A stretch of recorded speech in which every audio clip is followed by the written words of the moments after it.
네, 오늘 말씀은 이사야서 33장의 말씀입니다. 33장 5절에서 6절, 10절, 22절을 읽고 본문 강해 중에 본문은 계속 읽어 나가면서 강해하도록 하겠습니다. 33장 5절에서 6절의 말씀 봉독하겠습니다. 여호와께서는 지극히 존귀하시니 그는 높은 곳에 거하심이요 정의와 공의를 시온에 충만하게 하심이라. 내 시대에 평안함이 있으며 구원과 지혜와 지식이 풍성할 것이니 여호와를 경외함이 내 법이니라. 아멘. 10절 말씀 봉독하겠습니다. 여호와께서 이르시되 내가 이제 일어나며 내가 이제 나를 높이며 내가 이제 지극히 높아지리니. 아멘. 22절 봉독하겠습니다. 대저 여호와는 우리 재판장이시요 여호와는 우리의 율법을 세우시니요 여호와는 우리의 왕이시니 그가 우리를 구원하실 것임이라. 아멘. 하나님의 말씀입니다. 네, 오늘 본 말씀 이사야서 33장 1절부터 24절은 28장 1절에서부터 시작된 6가지 화에 대한 신탁의 말씀들 중 6번째이자 마지막 말씀입니다. 6번째의 신탁은 이스라엘 백성이나 지도자들에게 말씀하고 있는 것이 아니라 아수르를 향해서 하고 있는 신탁의 말씀입니다. 이사야서 33장의 역사적 배경에 대해서 본문은 언급하고 있지 않습니다만 아마도 히스기야 왕이 막대한 금과 은을 갖다 바쳐서 그 곤경을 벗어나고자 했을 때 아수르가 히스기야의 조공을 받아들인 후에 언제 합의를 했냐는 듯이 예루살렘을 다시 공격한 상황을 배경으로 하고 있는 것으로 보입니다. 이사야서 33장은 세 개의 단락으로 나누어 이해할 수 있습니다. 1절에서부터 6절, 7절에서부터 16절, 17절에서 24절 이렇게 세 개의 소단락으로 나누어 이해할 수 있습니다. 1절에서 6절은 아수르에 대한 심판 예언과 하나님의 능력과 성품에 근거하여 호소하는 말씀이라고 할 수 있습니다.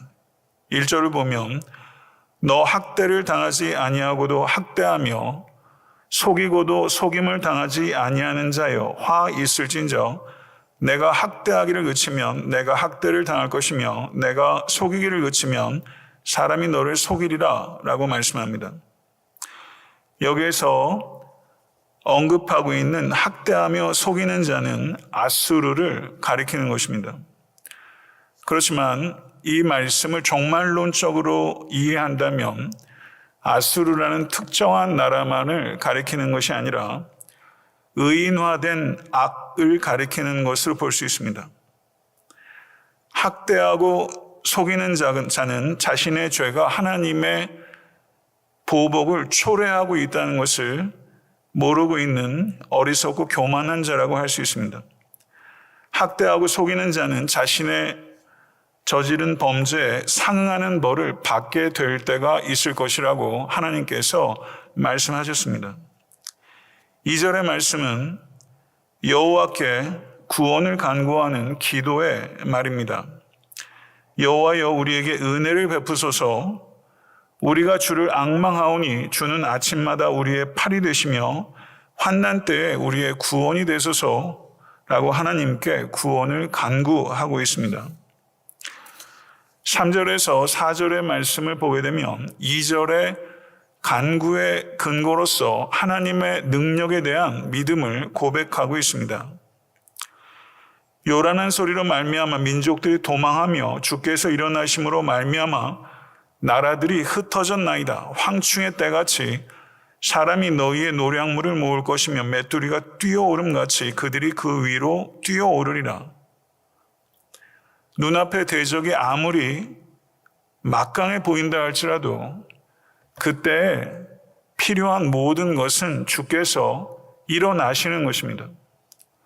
주께서 일어나시기만 하면 세상에 범람하고 준동하는 혼돈과 무질서의 세력인 아수르는 도망하게 될 것이고 소멸하게 될 것이며 하나님의 나라가 확증되고 선포될 것이라고 말씀하고 있는 것입니다. 이 믿음을 가질 수 있게 되기를 바랍니다. 5절에서 6절의 말씀은 하나님의 성품에 대한 믿음을 고백합니다. 여호와께서는 지극히 존귀하시니 그는 높은 곳에 거하시며 정의와 공의를 시온에 충만하게 하심이라. 내 시대에 평안함이 있으며 구원과 지혜와 지식이 풍성할 것이니 여호와를 경외함이 내 보배니라. 아멘. 여호와를 경외함이 내 보배니라. 진정으로 높임을 받으실 이는 오직 여호와 하나님이십니다. 믿으십니까? 존귀하신 하나님께서는 시온을 정의와 공의로 충만하게 다스리시는 하나님이십니다. 정의와 공의는 히브리어로 미시파트라는 단어와 쯔다카라는 단어입니다. 정의와 공의는 의미적으로 상당히 중복되는 부분이 있지만 구별되는 영역이 있습니다. 미시파트는 정의는 법정에서 모든 사람들을 대하는 공평하고 동일한 절차를 나타냅니다. 쯔다카, 공의는 올바른 관계를 나타냅니다. 사람이 하나님과 바른 관계를 맺게 되고 그리고 하나님과의 바른 관계에 기초해서 모든 관계를 바르게 하는데 헌신하는 것을 공의라고 하는 것입니다. 하나님께서는 정의를 물같이 공의를 마르지 않는 강같이 흐르게 하기를 원하십니다. 제일 마지막 부분에 여호와를 경외하는 것이 내 보배니라 라고 말씀합니다. 제가 몇 주 전에 복된 두려움이라는 제목으로 여호와를 경외하는 것에 대해서 제가 설교를 한 적이 있습니다. 여호와를 경외하는 것이 무엇입니까? 여호와를 경외하는 것은 여호와를 두려워하는 것입니다. 근데 여호와를 두려워하는 것은 여호와를 사랑하는 것과 같은 것입니다. 여호와를 두려워하는 것은 두려워서 도망치는 것이 아니라 사랑해서 가까이 가게 되는 두려움입니다. 여호와 하나님에 대한 사랑에서 비롯되는 두려움, 그 두려움이 바로 여호와를 경외하는 것입니다. 여호와 하나님에 대한 경외가 깊어지는 우리 모두가 될 수 있게 되길 간절히 축원합니다. 여호와 하나님에 대한 경외는 여호와 하나님을 아는 지식과 여호와 하나님을 만난 체험에서 시작되고 그리고 그 지식과 체험으로 말미암아 깊어집니다. 은혜로 구원 얻은 성도는 은혜로 구원을 얻은 후에 하나님에 대한 두려움이 더욱더 깊어집니다. 하나님에 대한 경외가 깊어질 때 영적으로 성숙해진다고 말을 할 수 있는 것입니다. 하나님에 대한 경외를 가질 때 세상 모든 것들에 대한 두려움을 이길 수 있게 되는 것이며 그래서 여호와 하나님에 대한 경외만이 복된 두려움이라고 할 수 있는 것입니다. 출애굽기 20장 20절을 보게 되면 모세가 백성에게 이르되 두려워하지 말라. 하나님이 임하시면 너희를 시험하고 너희로 경외하여 범죄하지 않게 하려 하심이니라 라고 말씀합니다. 경외함이 있을 때 범죄함이 없게 되는 것입니다. 경외가 기독교 윤리의 근간이 되는 것입니다. 경외가 경건의 뿌리이며 여호와 하나님에 대한 경외의 뿌리를 두지 않는 모든 경건은 종교적인 위선에 불과한 것입니다. 잠언 14장 26절에서 27절의 말씀은 여호와를 경외하는 자에게는 견고한 의뢰가 있나니 그 자녀들에게는 피난처가 있으리라. 여호와를 경외하는 것은 생명의 셈이니 사망의 그물에서 벗어나게 하느니라 라고 말씀합니다.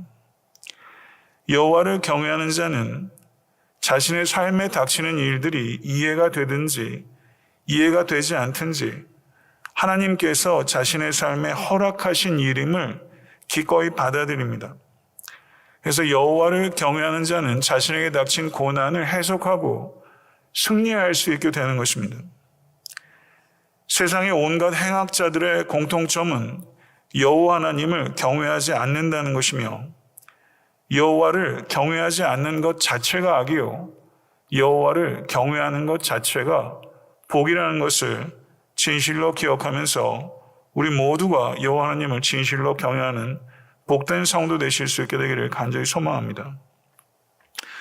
7절에서 16절을 보게 되면 하나님에게서 오는 구원에 대한 말씀입니다.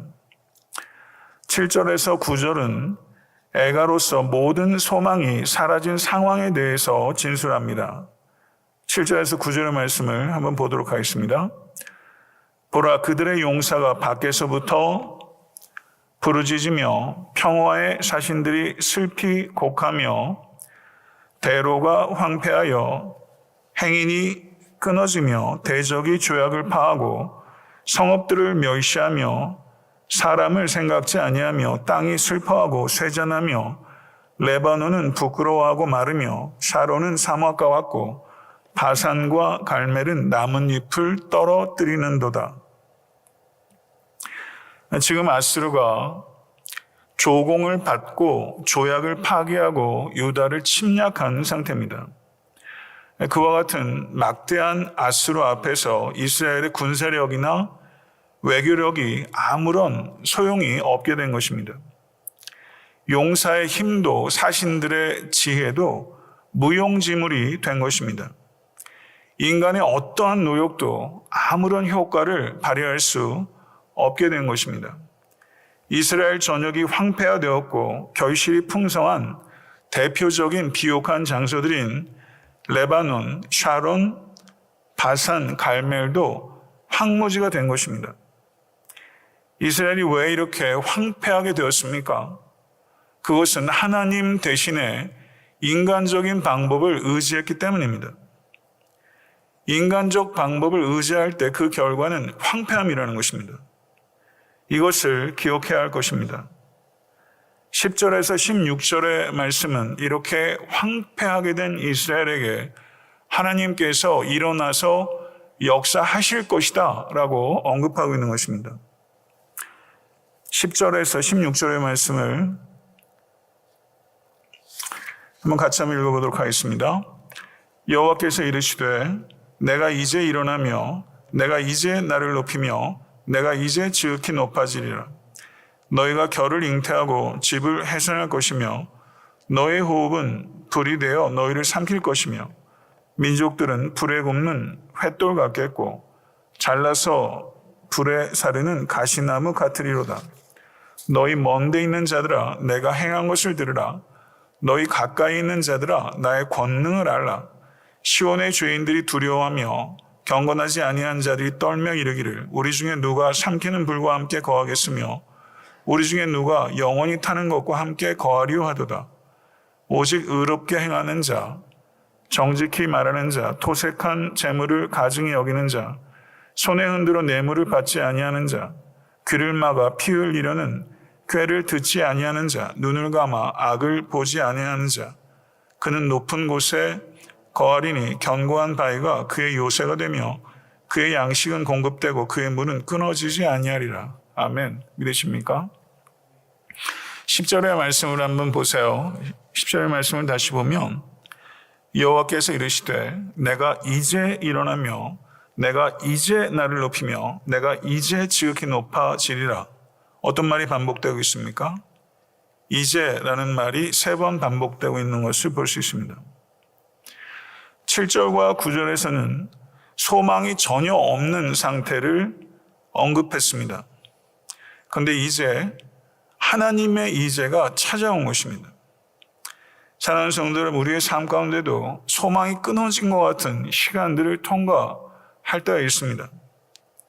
그러나 하나님의 이제가 언제나 확실하게 찾아온다는 것을 믿음으로 고백할 수 있는 우리 모두가 될 수 있기를 원합니다.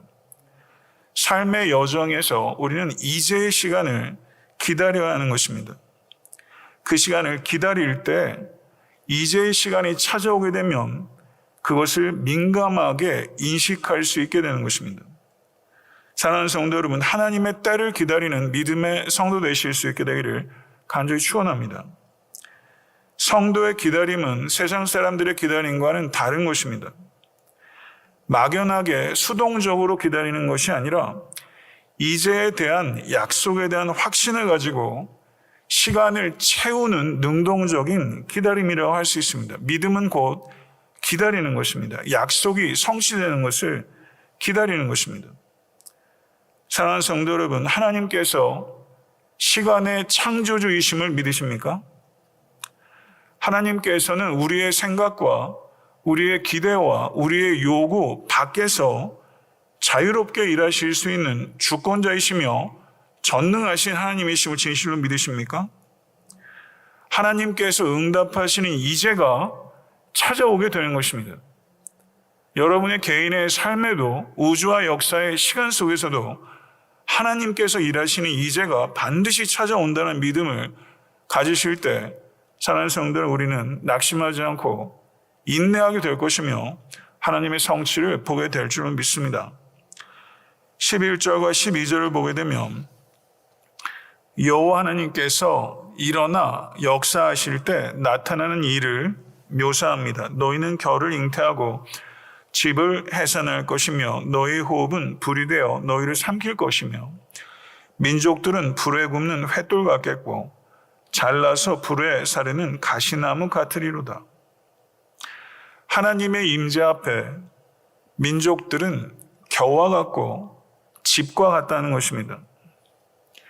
민족들이 이스라엘을 위협할 때 이스라엘은 하나님을 의존해야 하는데 다른 민족들을 의지했습니다. 이것이 이스라엘의 불신앙이요 불순종이었습니다. 민족들은 불에 탈 때 먼지로 바뀌게 될 석회암과 같고 가시가 살아있을 때는 날카롭지만 베어지고 말라지면 불에 살라질 때 한순간에 소멸되어 버리지 않습니까? 바로 그와 같은 존재가 민족들이라는 것입니다. 13절에서 14절은 하나님께서 행하신 위대한 일을 들으라 라고 촉구합니다. 너희 먼데 있는 자들아 내가 행한 것을 들으라. 너희 가까이 있는 자들아 나의 권능을 알라. 시온의 죄인들이 두려워하며 경건하지 아니한 자들이 떨며 이르기를 우리 중에 누가 삼키는 불과 함께 거하겠으며 우리 중에 누가 영원히 타는 것과 함께 거하려 하도다. 먼데 있는 자들과 가까이 있는 자들을 합하게 되면 모든 자들인 것입니다. 모든 자들이 하나님께서 행하신 권능을 들어야 합니다. 사랑하는 성도 여러분, 듣고 계십니까? 하나님께서 여러분들을 위해서 하신 일이 무엇입니까? 여러분들을 위해서 하신 최고의 역사는 무엇입니까? 우리의 영혼을 위해서 하신 일은 예수 그리스도의 복음입니다. 하나님께서 하신 일을 진실로 믿으시기를 간절히 축원합니다. 하나님께서 하신 모든 일들의 절정이 예수 그리스도 안에서 나타난 것입니다. 세상 모든 민족이 가까이 있는 자나 멀리 있는 자가 공이 들어야 될 공통적인 기쁜 소식은 죄와 사망으로부터의 구원의 기쁜 소식인 줄로 믿습니다. 십자가는 죄로부터의 승리를, 부활은 죽음으로부터의 승리의 기쁜 소식입니다. 인간은 그 어떤 인간도 죄와 죽음의 문제를 자력으로 해결할 수 없습니다. 하나님께서 은혜로 죄와 죽음으로부터 우리에게 값없이 은혜로 승리를 주신 것입니다. 그렇기 때문에 복음은 기쁜 소식입니다. 이것이 들어야 하는 소식인 줄로 믿습니다. 이 소식으로 우리가 구원을 얻었고 이 소식의 증인으로 우리가 부르심을 받은 것입니다. 믿으십니까? 이 위대한 소식에 대한 감격과 그리고 어떻게 해서든지 전하고자 하는 간절한 열정이 그리고 헌신이 우리의 삶 가운데 결단될 수 있게 되기를 간절히 소원합니다. 만약에 이 일과 무관하게 살아가는 인생이 있다면 그것이 어찌 성도의 삶이라고 할 수 있겠습니까? 정말 진정한 가치와 의미가 있는 것은 바로 이 생명에 관한 것이고 이 생명의 소식을 증거하는 일에 여러분의 삶을, 여러분의 생명을 드리실 수 있게 되기를 간절히 축원합니다. 15절과 16절의 말씀은 14절의 질문에 대한 대답입니다. 시온의 죄인들이 두려워하며 경건하지 아니한 자들이 떨며 이르기를 우리 중에 누가 삼키는 불과 함께 거하겠으며 우리 중에 누가 영원히 타는 것과 함께 거하리요 하도다. 이 대답이 바로 15절과 16절입니다. 15절과 16절은 깊이 묵상해야 되는 말씀입니다. 여기서 하나님의 높은 곳에 거하는 자, 그는 삼키는 물과 함께 거하는 자라고 할 수 있습니다. 하나님과 높은 곳에 거하는 자들의 영적, 도덕적 특징 6가지를 15절과 16절이 언급하고 있습니다. 15절과 16절 6가지 특징들을 언급하고 있어요.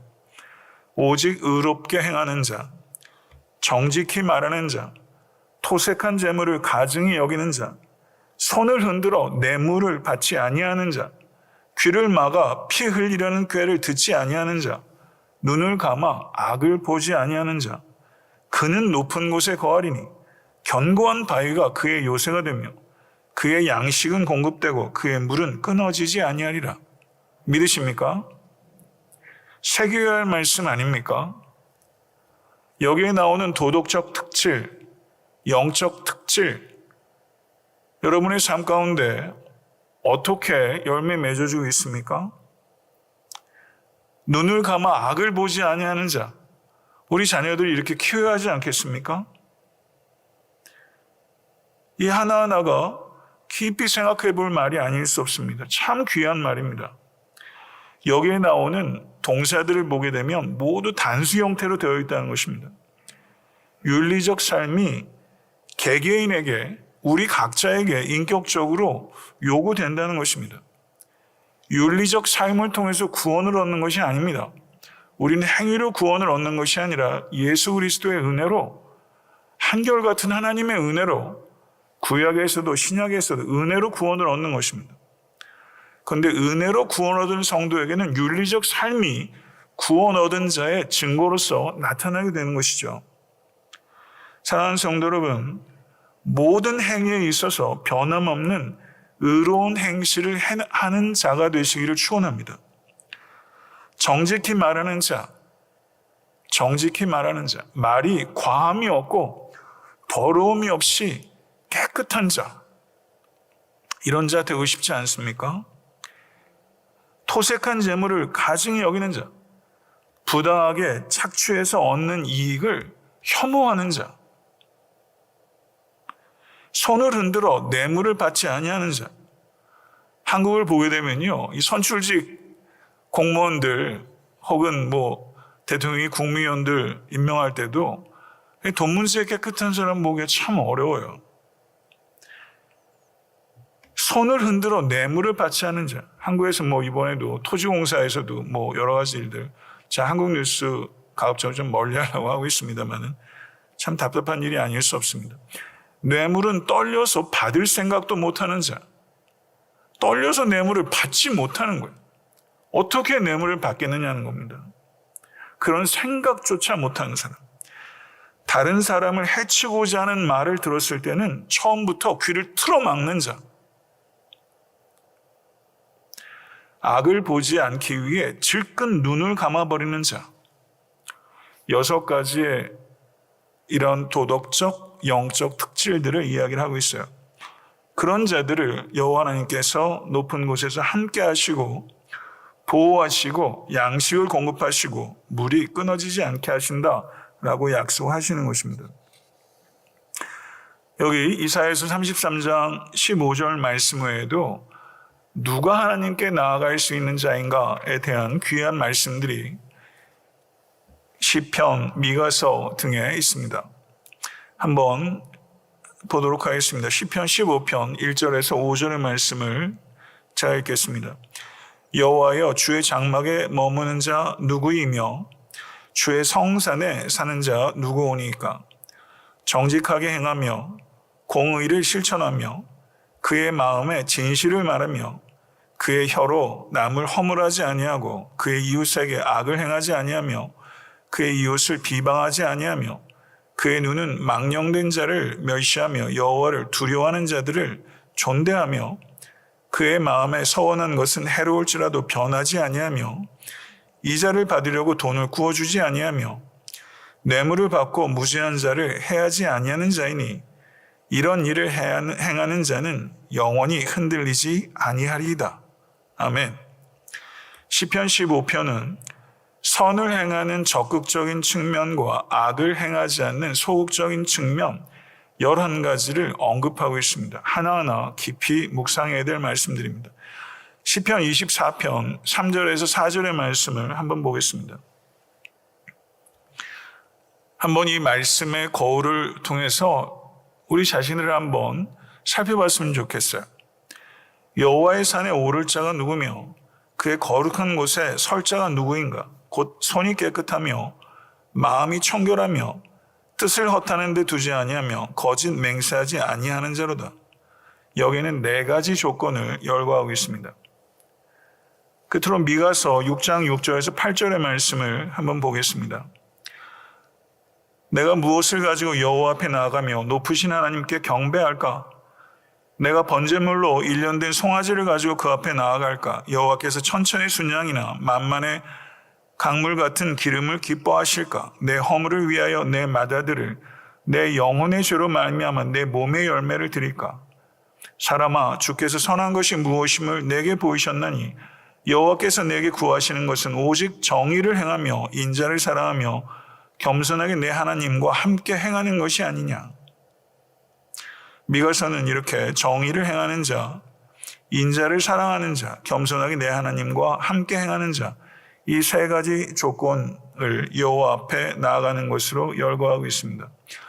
이와 같이 제가 그 이사야서 33장 15절의 말씀, 시편 15편, 시편 24편, 미가서 6장 6절에서 8절의 말씀을 통해서 우리가 깨달아야 되는 것은 예배와 윤리는 연결되어 있다는 것입니다. 예배와 윤리는 따로 분리될 수 없다는 것입니다. 하나님께 나아가기 위해서는 반드시 이웃과의 관계를 점검해야 한다는 것입니다. 사랑하는 성도 여러분, 공의의 하나님께 예배드리면서 공의를 저버리고 사랑의 하나님께 예배하면서 우리는 사랑하지 않고 진리의 하나님께 예배하면서 거짓을 일삼을 때가 많고 지혜의 하나님께 예배하면서 우둔하게 살아갈 때가 많습니다. 만유의 주인이신 하나님께 예배하면서 우리는 물질을 섬길 때가 너무 많습니다. 우리의 예배와 우리의 삶이 분리되어 있을 때가 너무나 많은 것입니다. 사랑하는 성도 여러분, 삶이 없는 예배를 드린다면 그 예배가 하나님께 영광이 되겠습니까? 아니면 하나님께 수치가 되겠습니까? 사랑하는 성도 여러분, 예배의 자리는 죄를 씻는 자리가 되어야 될 줄 믿습니다. 삶이 없는 예배는 죄를 씻는 예배가 아니라 죄를 쌓는 예배가 된다는 것을 깊이 생각하면서 이 예배와 윤리는 반드시 연결된다는 것을 다시 한번 깨달으면서 우리가 완전한 삶을 살아가진 않지만 변화된 삶의 증거들이 지속적으로 일관되게 그리고 증가하면서 나타날 수 있는 우리 모두의 경건하고 신실한 삶이 될 수 있게 되기를 간절히 소망합니다. 17절에서 24절을 보게 되면 자신의 무력함을 인정하고 여호와 하나님께 돌이켰을 때 시온성의 회복에 대해서 언급합니다. 그 시온성에는 아름다운 왕이 있고 그 왕의 통치가 있고 건강과 평안 속에서 시온성 거민들이 행복을 구가합니다. 이것이 우리의 삶이 될 수 있기를 원합니다. 이 약속을 모두 체험할 수 있게 되기를 간절히 소망합니다. 그리고 미래에 완성될 이 축복들이 지금 이 자리에 있는 나의 삶에 긍정적인 영향을 끼칠 수 있어야 하는 것입니다. 17절을 보게 되면 광활한 땅을 다스리는 아름다운 왕을 소개합니다. 내 눈은 그의 아름다움 가운데서 보며 광활한 땅을 눈으로 보겠고 내 눈은 왕을 그의 아름다운 가운데서 보며 광활한 땅을 눈으로 보겠고 라고 말합니다. 이 왕은 메시아적 왕 예수 그리스도를 가리키는 것으로 보입니다. 시온에 하나님의 통치가 다시 회복될 것입니다. 사랑하는 성도 여러분의 삶 가운데 하나님의 통치가 온전히 이루어지기를 간절히 소망합니다. 18절에서 19절은 잔혹한 압제자들 아래서 신음하던 기억들이 먼 과거의 이야기가 되고 샬롬이 찾아오게 되는 것을 언급하고 있습니다. 내 마음은 두려워하던 것을 생각해내리라. 계산하던 자가 어디 있느냐? 공세를 계량하던 자가 어디 있느냐? 망대를 계수하던 자가 어디 있느냐? 내가 강포한 백성을 보지 아니하리라. 그 백성은 방언이 어려워 내가 알아듣지 못하며 말이 이상하여 내가 깨닫지 못하는 자니라. 숫자를 계산하고 무게를 측량하는 것은 대적자들로부터 경제적 약탈을 당하는 것을 나타냅니다. 군사초소를 계수하던 감시와 정복행위가 이제 끝이 났다는 것을 이야기합니다. 이해할 수 없는 말은 하든 아수리인들을 다시 보지 않게 된다는 것입니다. 그리고 20절은 다시 시온성에 거룩한 절기가 회복되어 흥겨움 속에 축제를 만끽하는 장면이 기록되어 있습니다. 시온성은 절대적 안전 속에서 견고한 장막과 같이 서 있습니다.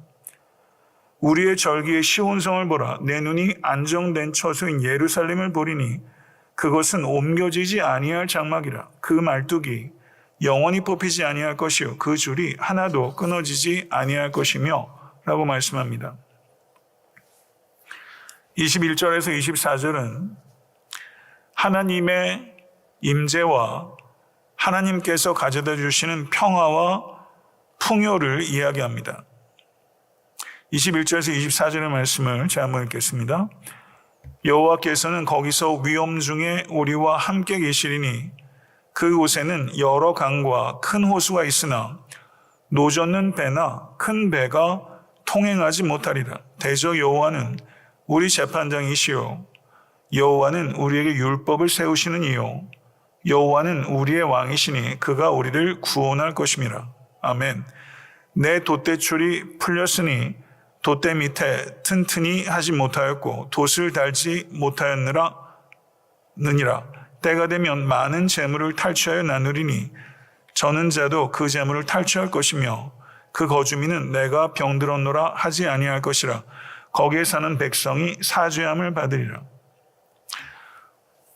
33장을 제가 이렇게 해석하면서 여러 책들을 이렇게 읽었지만 부분적으로는 제가 잘 이해가 안 되는 부분도 좀 있고 제일 마지막 부분에서도 어떤 부분들은 제가 명확하게 잘 이해가 안 되더라고요. 그럼에도 불구하고 이 본문이 얘기하는 정확한 대지들은 있는 것 같고요. 그래서 오늘 연구하는 과정에서 조금 힘든 부분이 좀 있었습니다. 근데 여기에서 하나님의 임재와 하나님께서 가져다 주시는 평화와 풍요를 이야기하면서 제일 마지막 절을 한번 보십시오. 그 거주민은 내가 병들었노라 하지 아니할 것이라. 거기에 사는 백성이 사죄함을 얻으리라. 메시아가 통치하는 회복된 시온성, 완성될 시온성에 대한 최종적인 약속은 질병도 없고 죄도 없다는 것입니다. 믿으십니까? 그 시온성은 육체적으로나 영적으로 완전히 치유된 곳이 된다고 약속하고 있는 것입니다. 말씀을 맺겠습니다. 학대하고 속이는 자인 아수르에 대한 화에 대한 선포가 바로 오늘 본 말씀입니다. 학대하고 속이는 자는 자신의 지은 범죄에 상응하는 벌을 하나님께로부터 받게 될 것이다 라고 말씀합니다.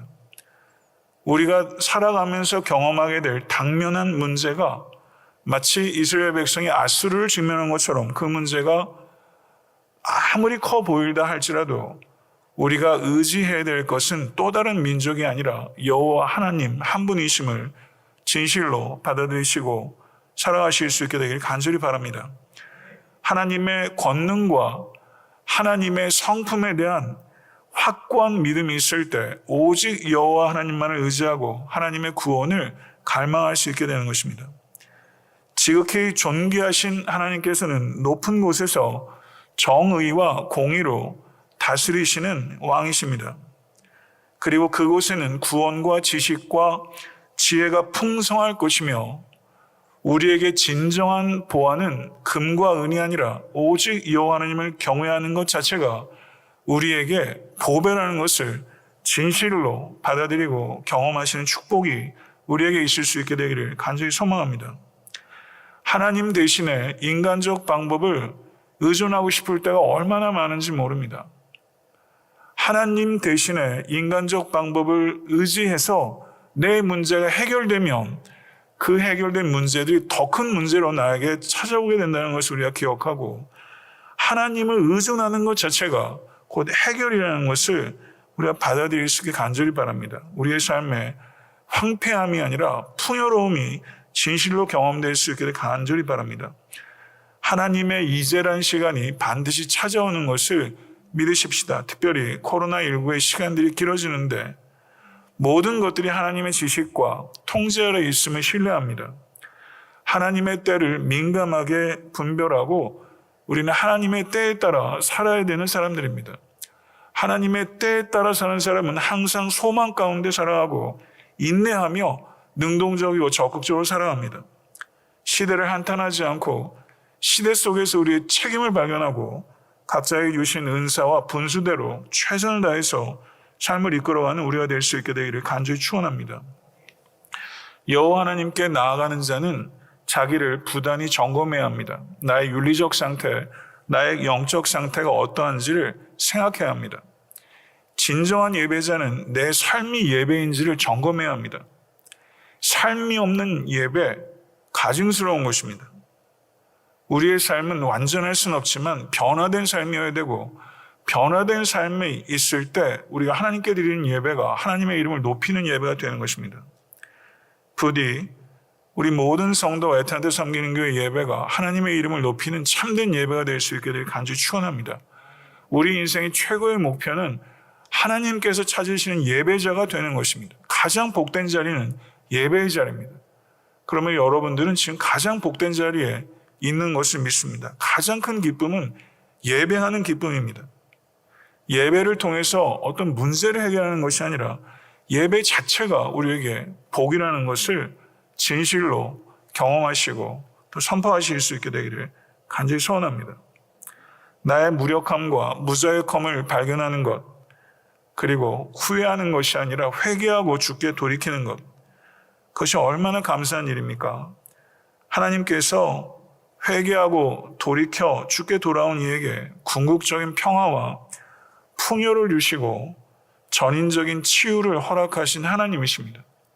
치유가 필요하지 않은 인생이 어디 있겠습니까? 사랑하는 성도 여러분, 이 전인적인 치유, 몸과 마음의 치유, 죄로부터의 치유, 질병으로부터의 치유, 모든 치유의 근원은 여호와 하나님이심을 진실로 믿으실 수 간절히 축원하고, 오는 세대에는 질병도 그리고 악한 권세도 없는 진정한 자유와 평화와 그리고 풍요와 평안의 시대인 것을 진실로 믿으시고 오는 세대에 대한 소망을 가지고 이 세대를 살아가시는 모든 권속 되실 수 있게 되기를 우주 예수 그리스도의 이름으로 간절히 축원합니다.